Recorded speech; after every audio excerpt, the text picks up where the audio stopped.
Hi friends, welcome to Vani's kitchen. இன்றைக்கி நம்ம பார்க்க போகிறது முட்டை ஆம்லேட் கிரேவி. அதை எப்படி செய்யலான்ட்டு வாங்க வீடியோக்குள்ளே போய் பார்ப்போம். முட்டை மட்டும் இருந்தால் போதும், வீட்டில் உள்ள பொருட்களை வச்சு இந்த கிரேவியை சட்டுன்னு தயார் பண்ணிடலாம். 5 முட்டை, 3 வெங்காயத்தை பொடியாக நறுக்கி வச்சுருக்கேன், 4 தக்காளியை நைஸாக அரைச்சி வச்சுருக்கேன், 2 ஸ்பூன் இஞ்சி பூண்டு பேஸ்ட்டு, 1/4 மூடி தேங்காய், 2 ஸ்பூன் மிளகாய்த்தூள், 1 ஸ்பூன் ஜீரகம், 2 பச்சை மிளகாய், 10 முந்திரி, 1 ஸ்பூன் கடுகு, கொஞ்சமாக கருவேப்பிலை, கொஞ்சம் மஞ்சள் தூள், தேவையான அளவுக்கு உப்பு, தேவையான அளவுக்கு ஆயில். தக்காளி அரைச்ச மிக்சியிலேயே தேங்காய் முந்திரியை சேர்த்து நைஸாக அரைச்சிக்கணும். இப்படி செய்கிறதால குழம்பு நல்லா திக்னஸ் கொடுக்கும். ஒரு பாத்திரத்தில் 5 முட்டை உடச்சி ஊற்றிக்கிறேன். நம்ம வீட்டில் நான்வெஜ் எடுக்காத சமயத்தில் இந்த மாதிரி முட்டை கிரேவி செஞ்சு சாப்பிட்டு பாருங்கள், நல்லாயிருக்கும். இது கூடவே கொஞ்சமாக மிளகாய்த்தூள், கொஞ்சமாக மஞ்சள் தூள், தேவையான அளவுக்கு உப்பு, கொஞ்சம் வெங்காயம் கட் பண்ணி வச்சுருக்கேன், அதையும் சேர்த்து நல்லா மிக்ஸ் பண்ணிக்கலாம். முட்டை ஆம்லேட்டை 2 விதமாக நம்ம பயன்படுத்தலாம். ஒன்று, தோசைக்கல்லில் அடையாக ஊற்றி கட் பண்ணி சேர்த்துக்கலாம். அப்படி இல்லைன்னா இந்த முட்டை கலவையை ஒரு கேக்கு டின்னில் ஆயில் ப்ரெஷ் பண்ணிவிட்டு அந்த கேக்கு டின்னில் முட்டை கலவையை ஊற்றிட்டு நம்ம ஆவியில் ஒரு 20 நிமிஷத்துக்கு வேக வைக்க போகிறோம். ஆயில் சேர்க்காமல் செய்கிறோமே, எப்படி இருக்கும்னு நினைக்க வேணாம், நல்லாவே இருக்கும். ஒரு 2 நிமிஷத்துக்கு நல்லா கலந்து விடணும். மிளகாய் தூள்லாம் கட்டியாக மிதங்கும், அந்த கட்டி இல்லாமல் நல்லா கலந்து விட்டுறணும். சாதம், இட்லி, தோசை, சப்பாத்தி, பரோட்டா, இடியாப்பம் எல்லாத்துக்கும் சூப்பராக இருக்கும் இந்த முட்டை கிரேவி. சட்டுன்னு செய்யக்கூடிய ஒரு ரெசிபி இது, டேஸ்டியாக இருக்கும். சில பேருக்கு முட்டை ஆம்லேட் போட்டால் ஆயில் சேர்க்காமல் செய்ய சொல்லுவாங்க. நீங்கள் சாதாரணமாக முட்டை ஆம்லேட் போடும்போது இந்த மாதிரி ஆவியில் வேக வச்சு கொடுக்கலாம். ஒரு துளி ஆயில் கூட தேவைப்படாது. நீங்கள் இட்லி பாத்திரத்தில் கூட வேக வைக்கலாம். நான் ஒரு வாணலில் தண்ணியை கொதிக்க வச்சுட்டு அதில் ஒரு ஸ்டாண்டு வச்சு அந்த கேக்கு டின்னை அது மேலே வச்சுட்டு அது மேலே ஒரு மூடியை போட்டு இஞ்சி இடிக்கிற கல் இருந்துச்சு அதை மேலே வச்சுக்கிறேன், ஆவி வெளியே போகாமல் இருக்க. நம்ம சேனலில் ரெசிபி நிறையா இருக்குது, கண்டிப்பாக பாருங்கள். பார்த்துட்டு உங்கள் கமெண்ட்லலாம் சொல்லுங்கள். நாம் சாதாரணமாக முட்டைன்னு இருந்தால் இந்த காரம் போட்டு அவிச்சு பொரிப்போம். அப்படி இல்லைன்னா பொடி மாஸ் செய்வோம், இல்லை முட்டை ஆம்லேட் போட்டு சாப்பிடுவோம். அதுவும் இல்லைன்னா அவிச்சு அப்படியே சாப்பிடுவோம். இந்த மாதிரி ஒரு தடவை செஞ்சு பாருங்கள். ஒரு வாணலில் தேவையான அளவுக்கு ஆயில் சேர்த்துக்கலாம். ஆயில் நல்லா சூடானதும் 1 ஸ்பூன் கடுகு சேர்த்துட்டு கடுகு நல்லா பொரியணும். கடுகு நல்லா பொரிஞ்சதும் 1 ஸ்பூன் அளவுக்கு ஜீரகம் பொரிய விட்டுங்க. ஜீரகம் நல்லா பொரிஞ்சதும் கருவேப்பிலை, வெங்காயத்தை சேர்த்து நல்லா வதக்கிக்கங்க.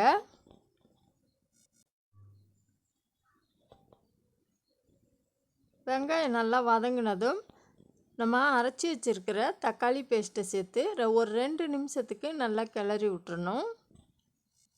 தக்காளி பேஸ்ட்டோட பச்சை வாசனை போகிற மாதிரி நல்லா கிளறிக்கணும்.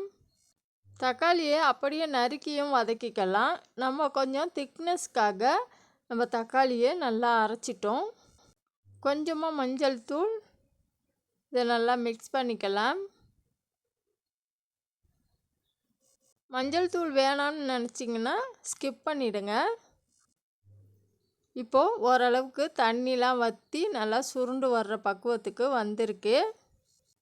இந்த கிரேவிக்கு ஆயில் அதிகம் தேவைப்படாது, நல்லாவே இருக்கும். இஞ்சி பூண்டு பேஸ்ட்டு 2 ஸ்பூன் சேர்த்து நல்லா வதக்கிக்கங்க. இஞ்சி பூண்டோட பச்சை வாசனை போகிற மாதிரி வதக்கிக்கலாம். என்னதான் நம்ம பார்த்து செஞ்சாலும் பசங்க சில நேரம் விரும்பி சாப்பிட மாட்டாங்க. முட்டையை இந்த மாதிரி ஆவியில் வேக வச்சு கட் பண்ணி இந்த மாதிரி குழம்புல போட்டு கொடுத்தீங்கன்னா நல்லா விரும்பி சாப்பிடுவாங்க. தேவையான அளவுக்கு மிளகாய் தூள் சேர்த்துக்கலாம். உங்கள் காரத்துக்கு தகுந்த மாதிரி சேர்த்துக்கங்க. தனித்தூள் கூட சேர்த்துக்கலாம், நான் குழம்பு மிளகாய் தூள் சேர்த்துக்கிறேன். 2 பச்சை மிளகாவை சேர்த்துட்டு நல்லா வதக்கிட்டு தேங்காய் முந்திரி அரைச்சி வச்சுருக்கிற கலவையை சேர்த்துட்டு இதுக்கு தேவையான அளவுக்கு தண்ணி சேர்த்து நல்லா ஒரு 10 நிமிஷத்துக்கு மீடியம் தீயிலே நல்லா கொதிக்க விடுங்க. இந்த ஸ்டேஜில் நம்ம உப்பு பதம் பார்த்துக்கணும். முந்திரியெல்லாம் சேர்க்கறதால நல்லா கட்டி பதத்தில் டேஸ்டியாக கிடைக்கும். உப்பு சேர்த்துட்டு நல்லா மிக்ஸ் பண்ணிக்கங்க. மூடி போட்டு வேக விடுங்க. ஆவியில் வேக வச்ச முட்டையை எடுத்து இந்த மாதிரி கத்தியால் கீறி எடுத்திங்கன்னா அழகாக வரும். இப்போது கட்டம் கட்டமாக நம்ம எந்த சைஸுக்கு தேவையோ அந்த சைஸுக்கு கட் பண்ணி எடுத்துக்காங்க. கட் பண்ணி நான் தட்டி பார்த்தேன் வரல, அதனால் தோசை திருப்பி எடுத்து அதை இந்த மாதிரி எடுத்துக்கிட்டேன். அழகாக தான் வந்துருந்துச்சு. முட்டை கலவையை கொட்டி பார்த்தேன், அது தனியாக வரல. தோசை திருப்பி எடுத்து இந்த மாதிரி அள்ளிட்டேன். கொஞ்சம் பெரிய துண்டாக இருந்ததால் நான் அந்த பெரிய துண்டை எடுத்து 2ஆக கட் பண்ணிட்டேன். உங்களுக்கு எந்த சைஸுக்கு தேவையோ அந்த சைஸுக்கு குட்டி குட்டியாகவும் கட் பண்ணலாம். அதுவும் சாப்பிட நல்லா இருக்கும். சாப்பாட்டோடு அள்ளி சாப்பிடும்போது டேஸ்டியாக இருக்கும். இப்போது எல்லாமே முடிஞ்சிடுச்சு. இப்போ குழம்பு கொதித்து நல்லா கட்டி பதம் வந்திருக்கு. இப்போது நல்லா மிக்ஸ் பண்ணி விட்ருங்க.